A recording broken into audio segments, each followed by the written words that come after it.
Hello students, welcome back to my YouTube channel Edunagar hub. Life science के students जो किसी भी एग्जाम की तैयारी कर रहे हैं, चाहे वो ग्रेजुएशन लेवल पे है, चाहे वो नीट है, चाहे वो पीजी लेवल पे सीएसआई या NET, GATE, ICMR, DBT, JRF, बहुत सारे एग्जाम्स होते हैं। लाइफ साइंस के एग्जाम में देखा गया है कि कुछ क्वेश्चंस ग्राफ के बेस पे होते हैं, कुछ क्वेश्चंस मैचिंग के बेस पे होते हैं और कुछ क्वेश्चंस न्यूमेरिकल बेस होते हैं। ये क्वेश्चंस अगर आपका कॉन्सेप्ट क्लियर नहीं है तो बड़े कंफ्यूजिंग होते हैं, और अगर आपका कॉन्सेप्ट क्लियर है तो कुछ सेकंडों के ये क्वेश्चंस होते हैं। तो ऐसे ही कुछ क्वेश्चंस आज हमने मॉलिक्यूलर बायोलॉजी और बायोकेमिस्ट्री के न्यूमेरिकल बेस्ड क्वेश्चन इस वीडियो में लिए हैं। बहुत ज्यादा क्वेश्चंस नहीं है, तो आप इस वीडियो को पूरा देखें। दूसरा, अगर किसी ने इस चैनल को सब्सक्राइब नहीं किया है तो चैनल को सब्सक्राइब कर लीजिए, क्योंकि नेक्स्ट वीडियो में हम लोग ग्राफ के, उससे नेक्स्ट वीडियो में हम मैचिंग के क्वेश्चंस डिस्कस करने वाले हैं, जो कि आपको पेपर में बहुत कंफ्यूज करते हैं। तो स्टार्ट करते हैं। स्टार्ट में आपको फर्स्ट क्वेश्चन आपको दिखाई दे रहा होगा, the mean molecular weight of an amino acid in a typical globular protein is. अगर आप लोगों ने अमीनो एसिड्स को पढ़ा है तो अमीनो एसिड्स का जो मॉलिक्यूलर वेट होता है, average molecular weight, average molecular weight वो आपका 128 होता है। 128 मॉलिक्यूलर वेट इसका एवरेज होता है। लेकिन जब अमीनो एसिड्स प्रोटीन फॉर्मेशन में अगर पार्टिसिपेट करते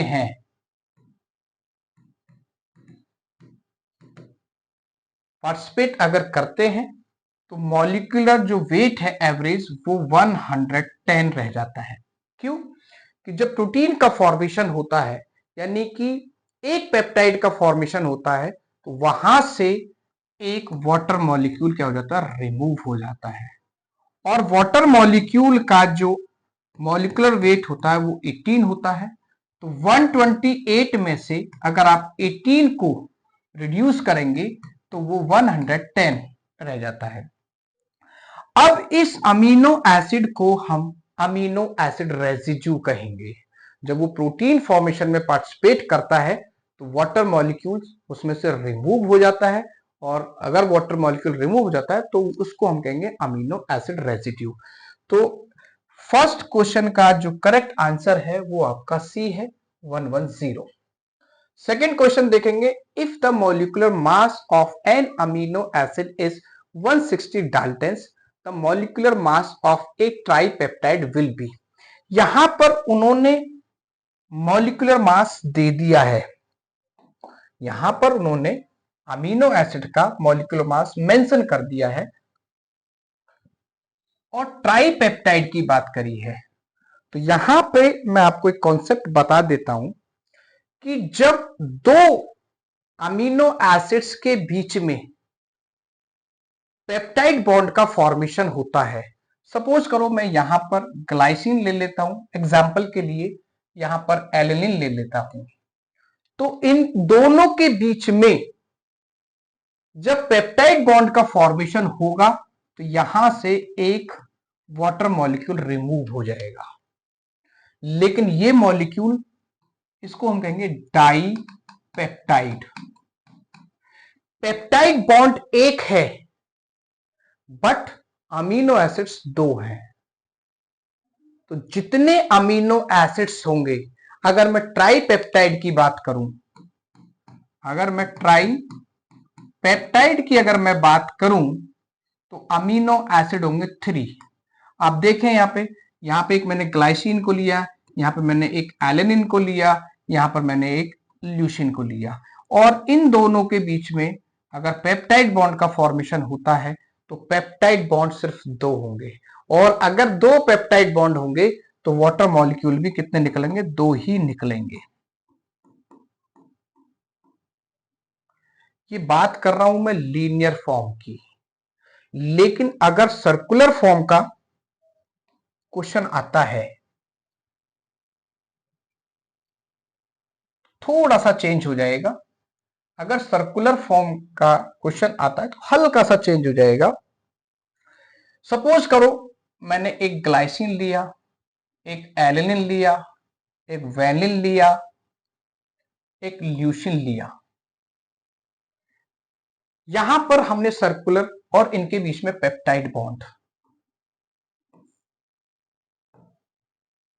अब आप देख रहे हैं ये टेट्रापेप्टाइड है, क्योंकि यहां पर हमने 4 अमीनो एसिड्स को लिया है और सर्कुलर फॉर्म में है, तो एक पेप्टाइड बॉन्ड ये, एक पेप्टाइड बॉन्ड ये, 1 2 3 और 4। जब हम सर्कुलर की बात करते हैं तो सर्कुलर में जितने अमीनो एसिड होंगे उतने ही पेप्टाइड बॉन्ड का फॉर्मेशन होगा, उतने ही वाटर मॉलिक्यूल रिमूव होंगे। लेकिन अगर वो मॉलिक्यूल, वो पॉलीपेप्टाइड लीनियर फॉर्म में है, तो जितने अमीनो एसिड्स होंगे उससे एक कम पेप्टाइड बॉन्ड होगा। अगर मैं ट्राइपेप्टाइड की बात करूं तो ट्राइपेप्टाइड में 3 अमीनो एसिड्स होंगे, लेकिन पेप्टाइड बॉन्ड का जो फॉर्मेशन होगा वो 2 का होगा और वाटर मॉलिक्यूल भी 2 निकलेंगे। तो क्वेश्चन में कहा है कि if the molecular mass of an amino acid is 160, the molecular mass of a tripeptide will be, यानी कि 160 उन्होंने मेंशन कर दिया है, 160 उन्होंने मेंशन कर दिया है।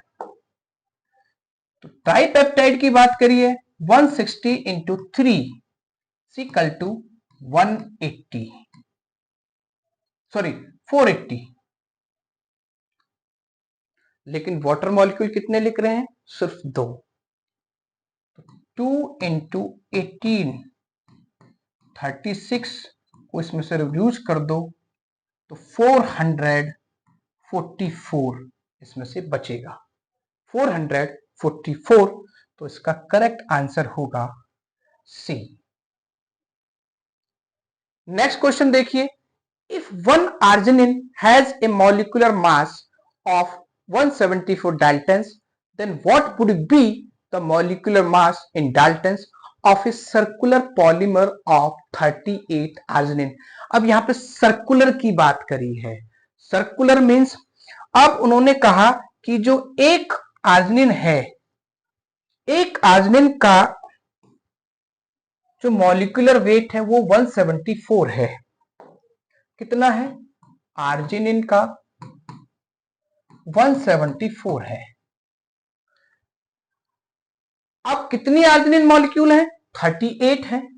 तो 38 इंटू 174, अगर आप इसका मल्टीप्लाई करेंगे तो 8 होगा, थोड़ी ये आपका आएगा 6612। क्योंकि यहां पर सर्कुलर की बात करी है, सर्कुलर में जितने अमीनो एसिड होते हैं उतने ही पेप्टाइड बॉन्ड का फॉर्मेशन होगा, उतने ही वाटर मॉलिक्यूल रिमूव होंगे। तो कितने वाटर मॉलिक्यूल रिमूव होंगे? 38। और वाटर मॉलिक्यूल का मॉलिक्यूलर वेट कितना होता है? 18। अगर आप इसको मल्टीप्लाई करेंगे तो 684 और 6612 में से, सॉरी 684, 612 में से अगर आप इसको रिड्यूस करेंगे तो ये आएगा 5928। तो इसका करेक्ट आंसर जो होगा वो बी होगा, 5928। नेक्स्ट क्वेश्चन देखिए, the molecular formula for glycine is C2H5O2N. What would be the molecular formula for a linear oligomer made by linking 10 glycine molecule together by condensation synthesis? उन्होंने glycine का formula दिया है और कहा है कि 10 ग्लाइसिन, लेकिन इन्होंने मेंशन कर दिया कि यहां लीनियर फॉर्म है। 10 ग्लाइसिन का अगर आप ऑलिगोर बनाएंगे तो उसका फॉर्मूला क्या होगा, देखते हैं। C2H5O2N, C2H5O2N को आप अगर 10 से मल्टीप्लाई करेंगे, क्योंकि 10 ग्लाइसिन है, तो आपका होगा C20H50O20N10। क्योंकि यहां पर लीनियर की बात करी है तो लीनियर यानी 10 ग्लाइसिन का है तो कितने पेप्टाइड बॉन्ड बनेंगे? 9 पेप्टाइड बॉन्ड बनेंगे। 9 पेप्टाइड बॉन्ड बनेंगे तो 9 ही वाटर मॉलिक्यूल रिमूव होंगे। तो यहां से कितने वाटर मॉलिक्यूल रिमूव हो गए? 9 वाटर मॉलिक्यूल। 9 वाटर मॉलिक्यूल यानी 18H और 9O। अब इसमें से आप, अगर मैं फाइनल फॉर्मूले की बात करूं तो C इसमें से कुछ भी रिड्यूस नहीं होगा, C20 आएगा। अगर मैं H की बात करूं तो H50 में से आप कितने? 18H2O, सॉरी 18H अगर रिड्यूस करेंगे तो ये आपका आएगा H32। O में से आप रिड्यूस करेंगे कितना? 9, तो यहां पर आएगा आपका O11 और N10। तो इसका फाइनल फॉर्मूला जो होगा वो आपका कौन सा होगा? B, C20, H32, O11 और N10। नेक्स्ट क्वेश्चन देखते हैं। Next question, approximate molecular weight kilodalton of the product after translation of a 390 basis mRNA will be 48, 39, 26, 14। इन्होंने प्रोडक्ट का मॉलिक्यूलर वेट पूछा है जो 390 बेसिस से बन के आएगा। तो यहां पर सबसे पहले हमें 390 बेसिस से अमीनो एसिड्स का, कितने अमीनो एसिड्स का फॉर्मेशन हुआ है वो कैलकुलेशन करनी है। अगर मैं यहीं पे बात करूं तो 390 बेसिस में, क्योंकि 3 न्यूक्लियोटाइड का एक जेनेटिक कोड होता है और वो एक अमीनो एसिड्स को कोड करता है, तो 390 इंटू 3 तो ये आपका आएगा 130। अब आपके पास ये जो 130 है ये अमीनो एसिड्स की संख्या आ गई है, और अगर अमीनो एसिड की संख्या आपके पास आ गई है तो एक एवरेज मॉलिक्यूलर वेट जो होता है अमीनो एसिड्स का, भी हमने बताया था 110, इसको हम मल्टीप्लाई कर देंगे 110 से। 110 से अगर हम इसको मल्टीप्लाई करेंगे तो ये आपका आएगा 14,300 डाल्टन।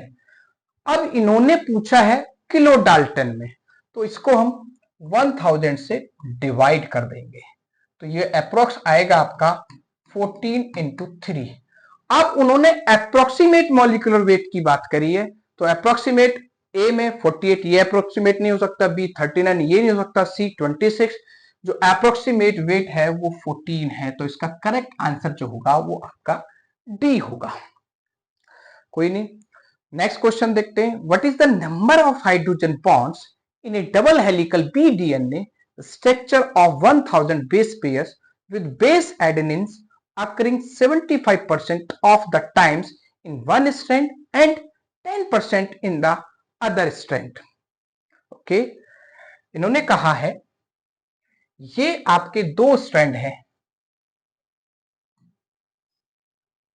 इन्होंने कहा टोटल जो बेस पेयर है वो 1000 बेस पेयर है। Base pair, total base pair की बात कर रहे हैं हम। यहां पे कहा कि 75% एडेनिन एक स्ट्रैंड पे, 10% थाइमिन एक स्ट्रैंड पे। तो अगर हम टोटल ए और टी की देखेंगे तो 75 प्लस 10 यानी कि 85% आपका ए और टी आ गए। बचा कितना? 100 से हम परसेंट की बात करते हैं तो 15% आपका जी और सी बचे। अगर मैं बात करूं 1000 का 85% तो आपका 850 क्या है आपके? ए और टी, और ए और टी के बीच में आपका डबल हाइड्रोजन बॉन्ड होता है, तो 850 को आप 2 से मल्टीप्लाई कर देंगे तो क्या आएगा? 1700। जी और सी के बीच में आपका ट्रिपल हाइड्रोजन बॉन्ड होता है, तो 1000 का 15% क्या होगा? 150। जी और सी के बीच में कितना ट्रिपल बॉन्ड होता है तो इसको हम 3 से मल्टीप्लाई कर देंगे तो आपका 450। अगर आप टोटल हाइड्रोजन बॉन्ड की बात करेंगे तो 2150। तो इसका करेक्ट आंसर है 2150। नेक्स्ट क्वेश्चन देखिए, if the codon for translation of mRNA to protein were 4 letter long instead of 3, what would be the maximum number of hypothetical amino acids that could uniquely be recognized by the tRNA assuming only one codon as a stop codon? यानी कि जो genetic code आपका triplet होता है यानी 3 letter का होता है, अगर वो 4 लेटर का हो जाए तो टीआरएनए कितने अमीनो एसिड्स को रिकॉग्नाइज करेगा? टीआरएनए सेंस जो कोडॉन होता है उसको रिकॉग्नाइज करता है। तो देखते हैं इस क्वेश्चन का आंसर कैसे निकलेगा। सबसे पहले हम देखते हैं कि जो हमारा जेनेटिक कोड है वो ट्रिपलेट क्यों होता है। हमारे पास 20 अमीनो एसिड, अब तो 22 है जो स्टैंडर्ड अमीनो एसिड है। न्यूक्लियोटाइड ATGC यानी कि 4 न्यूक्लियोटाइड होते हैं। 4 न्यूक्लियोटाइड में अगर सिंगल होता, अगर सिंगलेट होता तो वो सिर्फ 4 अमीनो एसिड्स को कोड करता। अगर मैं डबल की बात करूं, डबलेट होता तो 4 into 4 यानी 16 को करता क्योंकि अमीनो एसिड 20 है। अगर ट्रिपलेट जो कि होता है तो 4 into 4 into 4 64, जिसमें आपके 61 सेंस कोडॉन्स होते हैं और 3 आपके स्टॉप कोडॉन होते हैं। अब इन्होंने कहा कि अगर 4 लेटर का होता तो 4 into 4 into 4 into 4 256, और 256 में एक आपका स्टॉप कोडॉन है तो कितनी संख्या आ गई? 255। तो इसका जो करेक्ट आंसर है वो आपका 255। नेक्स्ट क्वेश्चन देखिए।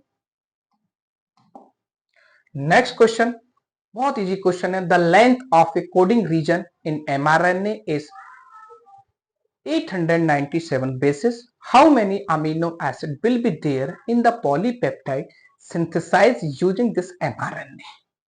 तो सिंपल है भाई, 3 बेसिस का एक कोड होता है, कोडॉन होता है, और वो एक अमीनो एसिड्स को वो करता है। तो इसमें टोटल पूछा है 897 को 3 से आप डिवाइडेड कर देंगे तो 299 अमीनो एसिड्स का फॉर्मेशन होगा। तो इसका करेक्ट आंसर है सी 299। तो इस प्रकार से इन क्वेश्चंस को हम सॉल्व करते हैं।